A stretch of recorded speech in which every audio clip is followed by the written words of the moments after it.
everyone, this is CJ Novo 992 and today we are back for another brand new video. As you can tell by that clickbait delicious title, it's going to be something we discussed the other day. Yes, I'm bringing it back. Consistency, lads. We're here to talk about potential replacements for the one they call Waldo, the man that stuck with us, the man we're supposed to just give unlimited amount of excuses to. I love Waldo. I've always said it. I say it in podcasts, I say it here. But as a player, I think it's definitely somewhere where it can improve as an entire position. Not only just as a player, actually, as a position. I just think, yeah, we can definitely improve on it. So what I've actually done is I went and read through all your comments first because I didn't realise I'd get so many. I got 452 comments. Yeah. I'm not going to be able to read out all of them. So to be maybe sort of fair, what I've done is I've kind of written them on a notepad. You're not going to be able to see it. It's actually on my laptop here. And I've sort of ticked who's actually been named the most. I'm actually going to read out the 3 players that was named the most from you guys in the comments. I know it's a bit of a compromise. I'll try and do a poll of some sort next time. I completely apologise. Maybe I left it too many days. It's alright to do a Twitter thing one day and make a video, but doing it 4 days later. Too many comments, lads. Thank you, by the way. And before I get into today's video, I just want to say a massive thank you to those people who's the regular viewers that we talked about that hasn't subscribed. And we've went down to 2%, which is tremendous. I think it worked out as 120 people subscribed over the weekend, over the last few days, sorry. So if you guys are watching, you're regular viewers, just make sure to smash a like. But I'm trying to do things with the channel where I'm going to go and do things like Chris MD does a lot with the Arsenal players, how he goes and does like crossbar challenges. I'm trying to get that sorted out. I've already spoke to some representative. I'm trying to fix it. I can't tell you too much, can't go into too much detail. But what you guys can do to help me out if you really want to be able to see this sort of thing is just smash a like button. Drop comments and subscribe. 95% of you guys are well. Actually, was it 44% of you do that? And the other half kind of killing me. So 3 potential left backs. That's where I was.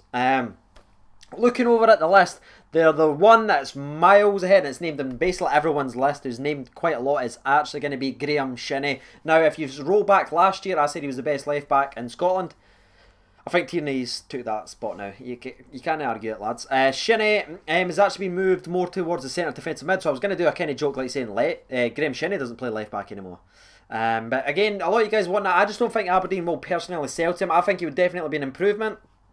And not only defensive ability, but actually going forward as well. I think Shinnie will apply a wee bit more pressure, pick the right pass, doesn't rush forward. Like I said though, he is playing centre defensive mid a lot more, especially with Ryan Jack now going for Aberdeen. And yeah, I don't see that one happening at all. So, sorry about that one, lads. I don't think Aberdeen will sell. The only way we might be able to get him is if he runs out his contract or spits the dummy out, which I don't see him doing. I think he loves being an Aberdeen player. So, sorry about that one. And the next one that was actually named on the list, let me just double check. Yeah, because this one's actually really, really close. Now, the next one's on the list is someone that really surprised me. And it was Anya. The Scotland international, obviously, can play left back, left mid, right mid, and I was really surprised he was one of the ones that you guys wanted to see as an improvement on Wallace. Not we just saying Wallace is shit. What we're trying to do is actually improve the position as overall. And personally, I don't think Anya would be an improvement at all, to be honest with you. I think, in fact, he'd be even worse defensively. Yes, forward, tremendous, absolutely amazing going forward. Can't argue it. Pace, got everything. Could beat people. Left or right, versatile player. Definitely can add something, especially if we play the 3 at the back. You can play left mid or right mid and sort of wing back defend. But when I've got Wallace and you put him against that, is Anya a better defender than Wallace? I don't think so about that one, so I'm going to disagree with you, lads. Controversial, I know. Controversy is key. Moving on to the next one. Callum Patterson. But Callum Patterson's actually moved. I did sort of confirm that a few months ago before it was actually released that he'd be going to Cardiff. I called it and he was right. Next one, let's have a wee look, is Barry Douglas. Now Barry Douglas is someone I'm going to speak about, so I'm actually going to go from there to my comments because again I've got to keep this video short because I've got the SPFL recap to do. So thank you for those people that sent them in. I did read every single one and some of these were very, very interesting and pool players that I've never even heard of before. But I'm going to take this minute to talk about Barry Douglas because he's actually going to be in the 3 that I'd actually pick for my 3. So my 3 replacements, I'm going to start off with Barry Douglas. And the reason I'm going to start with that is he's still only 27 years old, which is fucking mind-blowing. I thought he was like 35 by now. See, when I seen the comments, I was like, actually, yeah, I remember him. So I went back and checked him, done a few researches. He's played in Poland a lot. Obviously, I had a Polish girlfriend who moved over there, loved it. He loved his time over there. I spent a wee bit of time in Turkey, I believe, for half a season or a season. And then he was out at Wolves. And apparently he's doing okay. I think that's the type of player that not only would be able to sort of fill the role of Wallace, but could improve it. Because I think he's actually a better defender than Wallace. He's also got the added free kick threat. Corners are absolutely brilliant as well. I think that's one of his main assets, is his set piece taken. But the reason I put him third on my list and not number one is we've got set piece takers now. We've got free kick takers now. And the two I'm going to talk about is someone maybe you've not really spoke about at all or even thought about. And there's two that's kind of obscure. I was going to say obsolete, but wrestling fans will love that one. So I'm going to talk about him. The next person I'm going to talk about is Tommy Spur. And the reason I'm going to talk about Tommy Spur, he's an English sort of left back. I believe he's 28 or 29 now. Solid defender. He's more of an out-and-out defender out of anyone on my entire list. And I think he'd be brilliant. Now, you might be thinking, why would he come here if he's playing in the Champions, stuff like that? Tav, Waghorn. These people have came down here. Came up here, sorry. And I just think, as an out-and-out defender, I think he would tremendously improve. Big, tall Larry. Not the fastest, definitely not as fast as like Wallace or some of the other players on the list like the Anyas of the world, definitely not. But what he is a physical, defensive player, and I think he would fucking kill it in the left back position, I'm honest with you. He would cut the offensive in half though, so if you're relying on him to offer you width and watch, I think mostly what we do. So that's why he's at number 2, not number 1, because I think as a defender, he's by far the better out of the three. But I think as a fit to the team, I think he's just too defensive, surprisingly. But if it was my team, and I'm probably going to start him on maybe buying on FIFA 18 career mode, fire it down below if you want to guys see that again. He's definitely one I've looked at. I've looked at him for quite a wee while. I like him. He's sort of fallen out in and out of favour just now, so I feel like we could get him a wee bit on the cheaper side. And yeah, defensively, fucking monster. Tommy Spur, lads, check him out. Moving on to the number 1 on my list. Before I do that though, cut. Squish fizzy beer down your necks on the sponsor break. Thanks, cut. Sponsor break.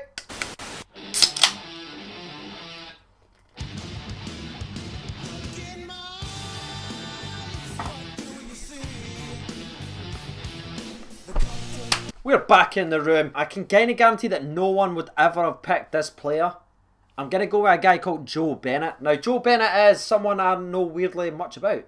Because one of my best friends called Steve is a diehard Aston Villa fan. And he really thought this guy was going to be son, Joe Bennett. I believe he's 25, 26 now. Again, he's kind of a mixture. If you mix Barry Douglas with Tommy Spur, you get Joe Bennett. Now, you could argue, yes, he's got a wee bit of spotty injury record, he definitely has. But I think he's the perfect marriage between the two players, what I'm sort of looking for. Step up in defensive ability, because he is, but also can add a bit offensively as well. He gets forward quite a lot, but he's one of these people that's got like an engine like Wallace, actually, to be fair to Wallace, but he actually runs instead of jogs, and he's very, very physical. Maybe too physical, we need to tone that down, but again, maybe that's something the fans will love. I can only picture him next to Bruno Alves. I just don't think anyone would run down there, because you're going to get fucking whacked by Bennett, and if you somehow get past him, you're getting absolutely killed by Bruno Alves. Now, these people might be no one you've ever heard of before, and that's fair enough, but I just think, I called the Ryan Jack thing, these are the sort of players I'm looking for, and I think if my sort of limited football knowledge, what I think they actually need to go out and get now is not another striker, because we've already got 3 good ones. Not another winger, even though I would like Jamie Walker, and I believe Jamie Walker will sign before the end of the transfer window, especially what I'm hearing. I think left back should be the number 1 priority. You could argue Bierman, and I know there's going to be a lot of comments for Bierman, but I thought that was a wee bit of a cheapsake. You could say Bierman. I think he's got a lot of potential, but he's just not there yet. I think these people, especially those 3, Barry Douglas, Tommy Spur, and Joe Bennett, can come in the squad right away. And I think Joe Bennett, you could get him on the sort of the cheap. I know he did recently join his current club, which I believe is Cardiff, but he's in and out of the team. He's got a wee bit of spotted history, and I think he'd be available. So yeah, that's who I'd take. Maybe you guys can let me know. Is that something completely different? That's what I tried to bring you guys. Thank you so much, by the way, for all your well wishes for Rocky. He's actually downstairs sleeping just now, which is tremendous. So I'd say, alright, I'll take the opportunity to do the podcast. He's okay. Thank you very much for all the support and everything with that. And I think that's basically it. Video's done. Anything else today? Any diss tracks? Nope. I've been CJ Novo 92. Thank you for watching, and bye-bye.